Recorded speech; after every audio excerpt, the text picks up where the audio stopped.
Welcome to the Rise Above Show with Patricia Jo Grover, where we rise above our challenges and turn believers into achievers. Today on the show, I have Tricia Parido. She is a CEO, master coach, as well as a recovery lifestyle enthusiast, speaker, and a published writer. She's a nationally certified life coach, an international master's addiction specialist, and a professional life interventionist with a psych degree in the process, behavioral, and chemical addictions who loves to help change lives. Specializing in recovery and post-treatment journeys, Tricia is ever committed to guiding her clients worldwide conquering their life challenges. As an active business owner of the thriving coaching practice of Turning Leafs Recovery and Life and Wellness Coaching, she not only teaches her clients how to live free, but she also teaches others how to become professional coaches. Welcome to the show, Tricia. It's so wonderful to have you with us. And thank you for saying that ginormous mouthful.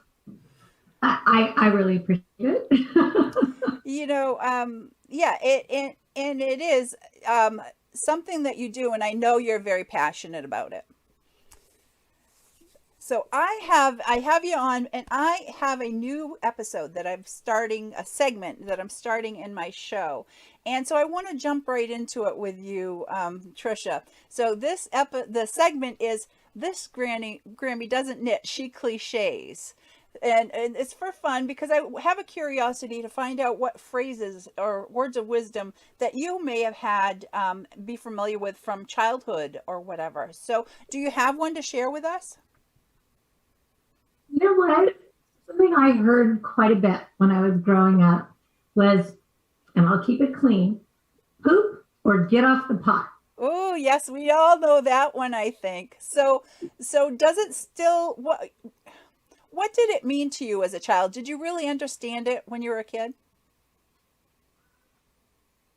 Well, my granny didn't allow us to not understand what she meant. But we always knew we weren't going fast enough for her, right? And but I think inside of my home, with my mom, who, granny was her mom, it always meant, get to doing the things that you need to be doing. Like, what you're supposed to be doing, when it's supposed to be done, just do it already. Quit procrastinating. Or do as I say, when I say, of one of those combinations, right? Like, it just depended, I think, on the tone of voice. Right. So does it still mean the same thing to you today? Have you carried it forward in what you do?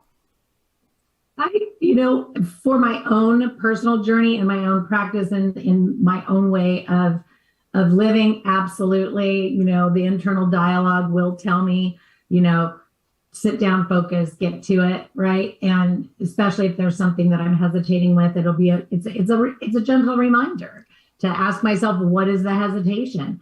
And I say gentle just because, I'm not reprimanding myself, but it's also something that, I do try to help people, understand. And of course I don't say it to them, but I will ask them, why the hesitation. Right. Sometimes what we hear a lot as a child may affect us subconsciously, whether we realize it or not.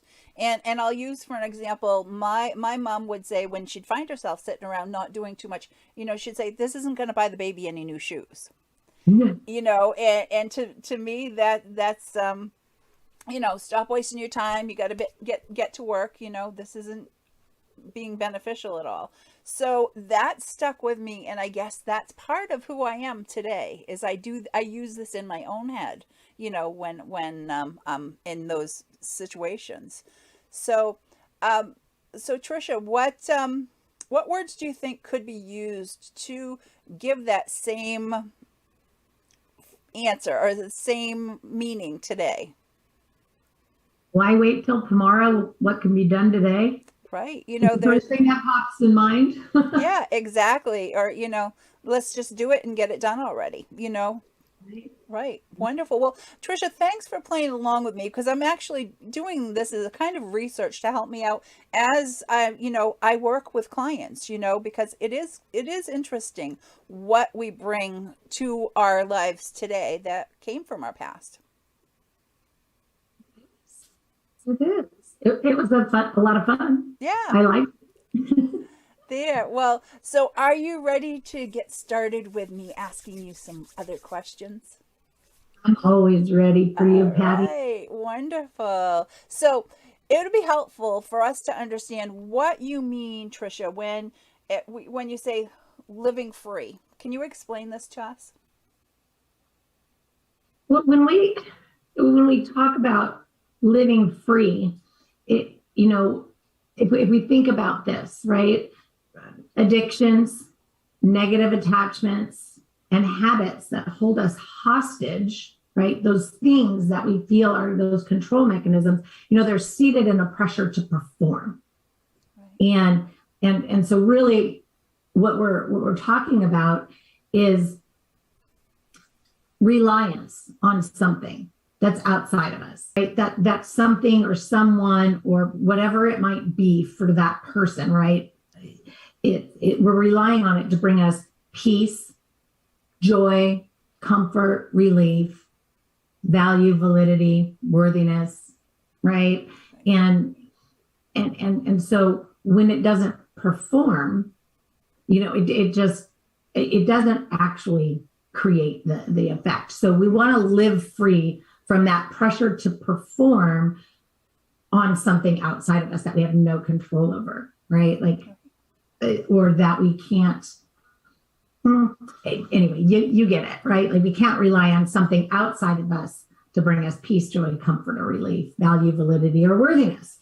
It's all about how we see ourselves. Right. So we want to live free from that.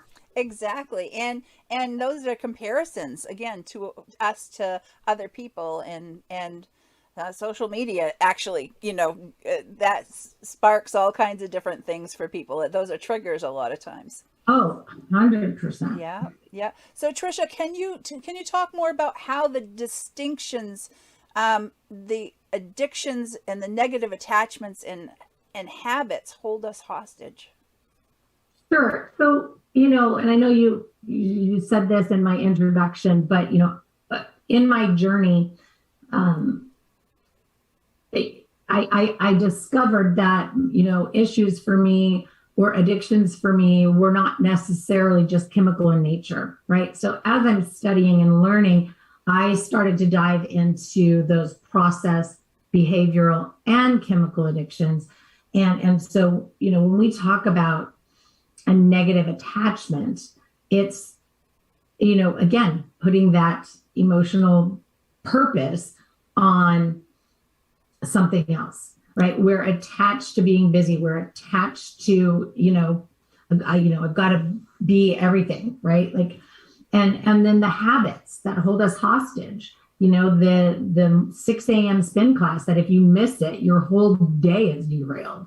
And again, addictions are a broad spectrum, and I love to help people broaden that narrow perspective by illustrating that addictions are not just chemical in nature, right? We have shopping addiction. And, you go to Target for 3 things that the kids need, and you come out with 15 items that weren't on your list, and you do this regularly. Or now with COVID, we see all the impulsive shopping, so we have, food addiction and cell phones, there's just so many things that we can become addicted to. So there's processes, everything, you think of that obsessive compulsive, but on varying levels of severity. And so, what are the processes I have to go through and how rigid am I? So recovery journeys are for so much more than just the chemical addictions. Right, right. Oh, that's great information and for people to help them to be able to absorb and understand this, Tricia. So, let me go on to the next question. Is there a common thread or trait among people who fall into these categories? There's a lot of them. right? There's a lot of them. But depressive states, anxiety, again, the internal pressure to perform, I have to be everything to everybody all the time, right? Or, again, those depressive states, when I refer to that, people that have over the years or over time been filling their bag of all of the negative past experiences, and they're just sitting there and they're ruminating and wallowing in that. And again, they're actively seeking at the same time, right, something to fix it, whether it's, a promotion and work harder and work longer and work more, or,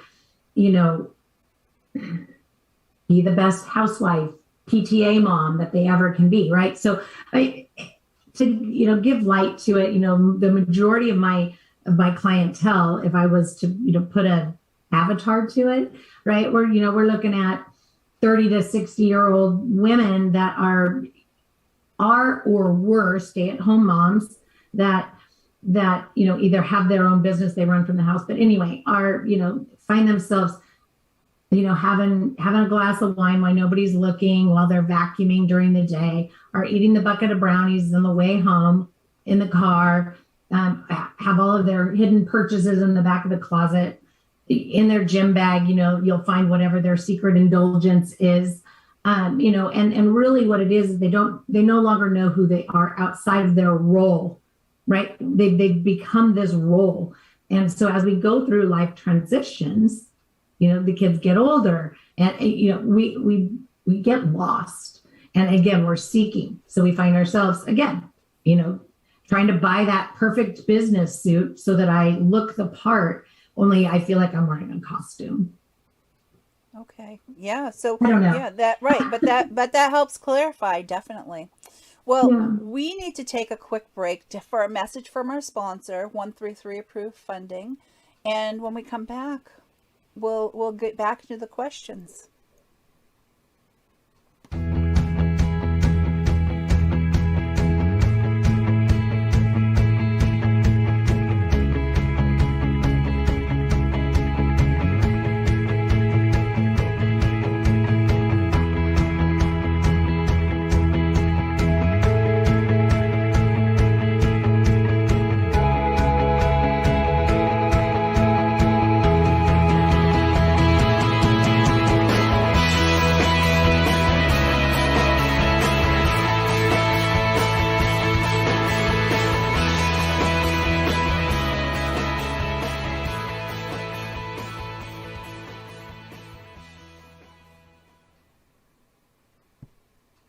And we're back.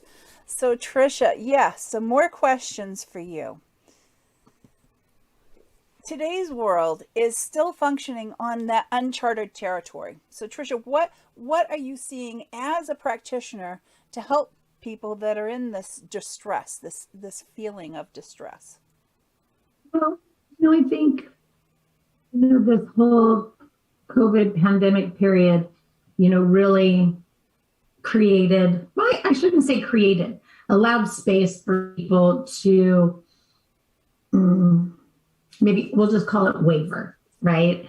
From how perhaps they would prefer to see themselves functioning in life.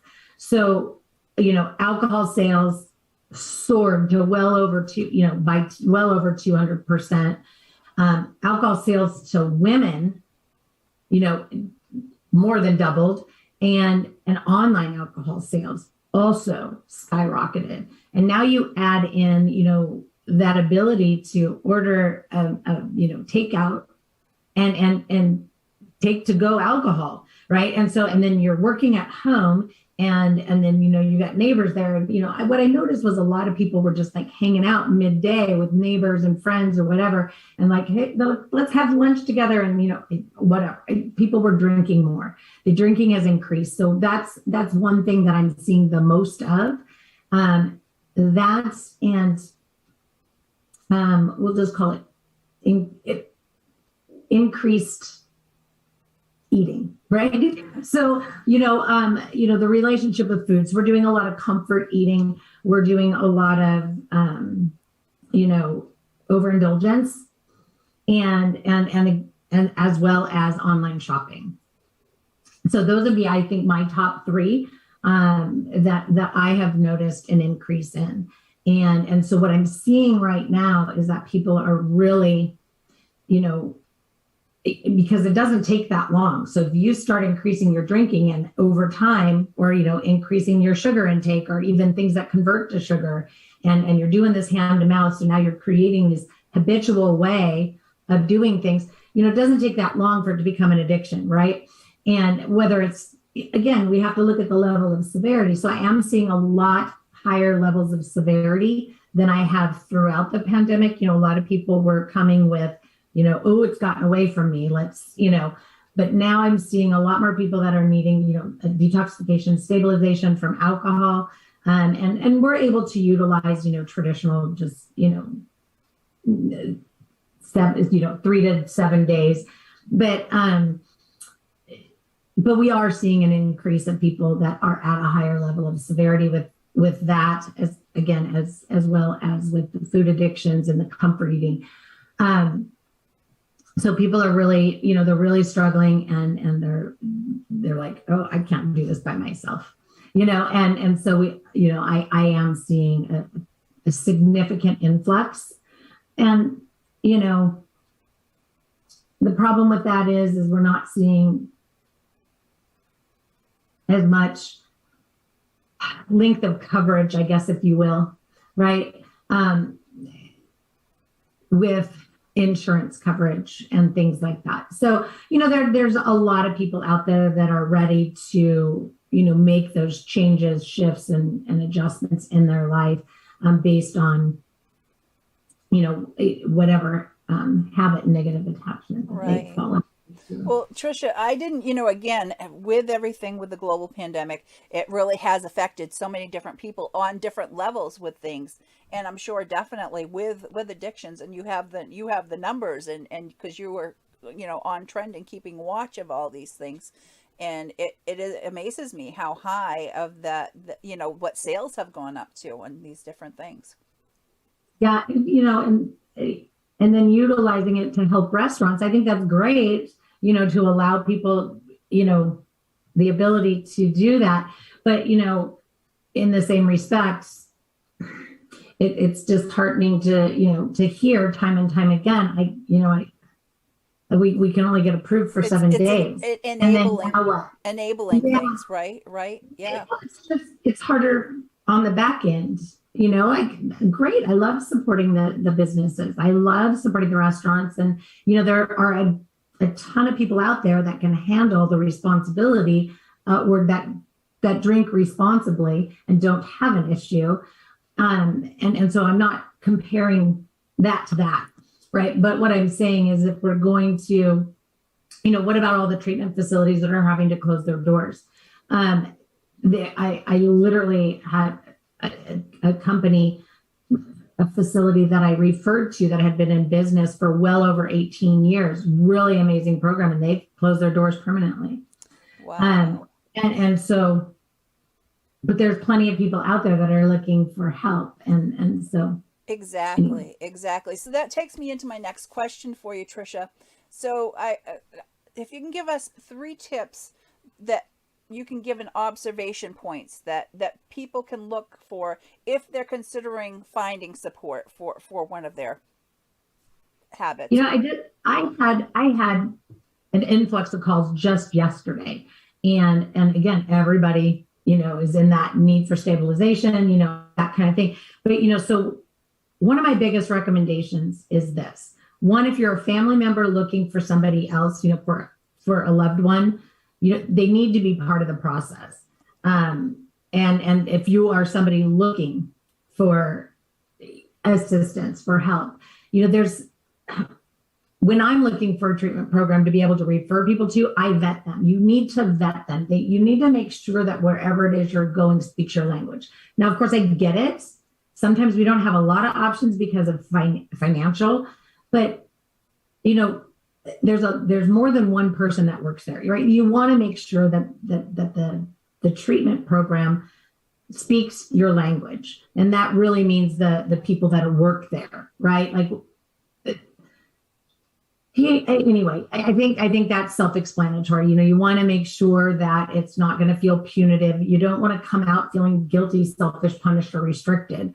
You don't. It's not about where can I go sit for 30 days or 15 days.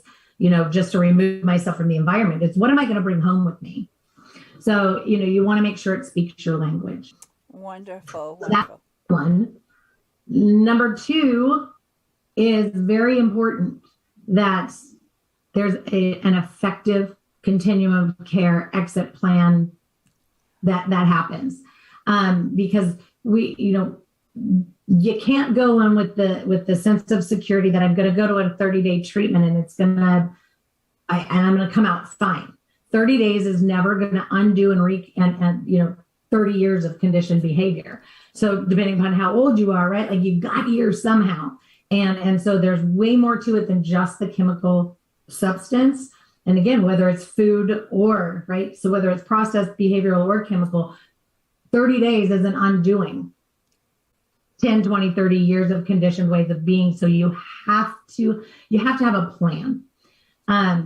So I just taught some continuing education units for the California Association of Alcohol and Drug Educators on creating an effective continuum of care plan. So exit plan is crucial, right? And then third, again, when you get home, you want to, one, if it's chemical in nature, you want to know that post-acute withdrawal is a real thing. It's a real deal.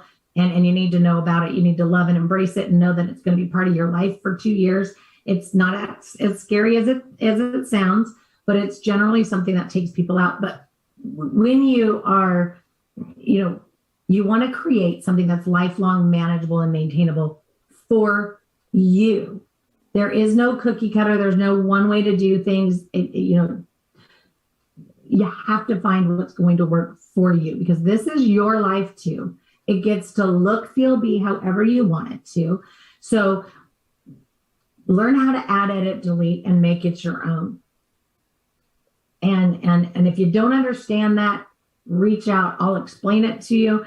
But honestly, you want to be able to go home, right? Because most of us, we have to go into the same house, spouse, kids, bills, environment, whatever that we weren't able to function in before. So we have to learn how to open the refrigerator and not reach for a beer. We got to learn how to go to Target and not overshop. We got to, all the things. We have to think about, how do I want to see myself in this world? How do I want to lead by the example that I wish to see? And how do I want to be received by others? Oh, wonderful. Such great information, Tricia. Thank you for sharing with us. And now I have another quick question. So can you share with us how you also now teach others to become professional coaches using your Turning Leafs Recovery Life and Wellness Coaching platform? Absolutely. Wow. Thank you so much for asking. Yes, I am super passionate about the professionalism of the industry. And so coaching, again, a very broad, and there's a lot of amazing coaches out there, but we're talking about mental health. We're talking about people's lives, right? So super passionate about the professionalism of the recovery industry, life improvement industry, mental health industry. So I've become an instructor for an accredited program. So I can help others get their national certification for recovery coaching, or international. So I'm in there with that because I think the ethics is extremely important. And the core competencies are really important. And then for those that want to start their own practice and want to have a proven to be effective system without having to, create it, without having to go to degree studies and do everything that I did, I do train and allow affiliate coaches and JV partnerships to happen underneath my program. So anyway, that's how I do that. That's wonderful. And again, what you've done has been so successful globally, and having that and knowing that that is just what the people need when they come to you, when you are working with your clients, and the modalities that you use. It's Love so that you wonderful. said modalities because I think it's important, right? Because even as a coach, I have a psych degree, I have, whatever, however many credentials, right? Everything that I do in my program is seated in evidence-based practice, right? And so it's just converted into a model that works with my personality. So just like when you're looking for somebody to help guide you, and you want to make sure they speak your language, I needed to be able to lead through a modality that speaks my language, my personality, so that I can be effective and help people do what works. Wonderful, wonderful, and that's fantastic. So Tricia, I have your website here below, but I want you to go ahead and tell people that verbally where they can find you, and then I'm going to also share, because I know you have gifts for the viewers and listeners. So if you want to go ahead and tell them where they can find you on your website, and then explain what your gifts are. I absolutely can be found at turningleavesrecovery.com. We are putting a link in here for a wonderful coaching, a brief coaching package. It's actually just a short on the back. It's called the Balance Effect. And so it's just to help people really understand life balance in its true form. And then there's another link for strengthening your resilience, life unfolding, which has been extremely critical in all of the work that I've done with my clients, especially through the pandemic period. So I've gone ahead and opened it up for anybody listening here. Oh, wonderful. Thank you so much for being with me, Tricia. For anybody who'd like to find out more about me, you can go to patriciajogrover.com. And I have gifts for you as well. If you're in the continental US, you can text the word GOAL, GOAL, to 26786. And if outside the continental US, it's 1-866-926-4020. And for those of you who don't text, I have the link that will be showing on the video that follows up behind us. Thanks again for being with me, Tricia. Thank you so much for having me. And until next time, everyone, rise above the challenges that life brings to you, and have a great day.